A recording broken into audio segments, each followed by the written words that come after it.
පිරිමි ළමයි කතාව කියලා කියන්නේ මේ දවස්වල ගොඩක් අය ආසාවෙන් බලන කතාවක්. ඉතින් යාළුවනේ ඔන්න පිරිමි ළමයි කතාවේ ඊයේ කොටසදී ඔයාලා දකින්නදී හොස්පිටල් එකට පොලිසියෙන් ආවට පස්සේ නෝරා ගොඩක් බය වෙනවා. ඉතින් ඇත්තටම මේ නෝරා බය වෙන්නේ මොකද?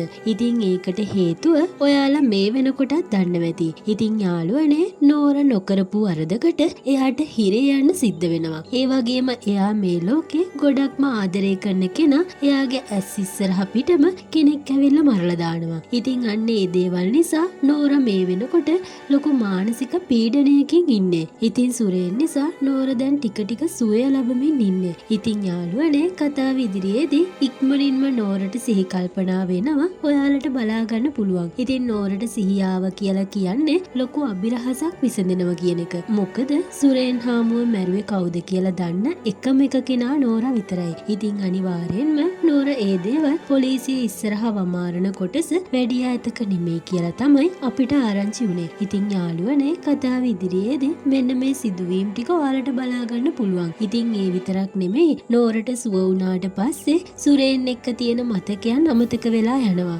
ඉතින් ඊට පස්සේ සුරේන්ව නෝරට අමතකම වෙලා යනවා. ඉතින් යාළුවනේ ටික එයාට ඒ දේවල් අමතක වෙලා යනකොට සුරේන් මොන වගේ තත්ත්වයකට පත් වේවිද?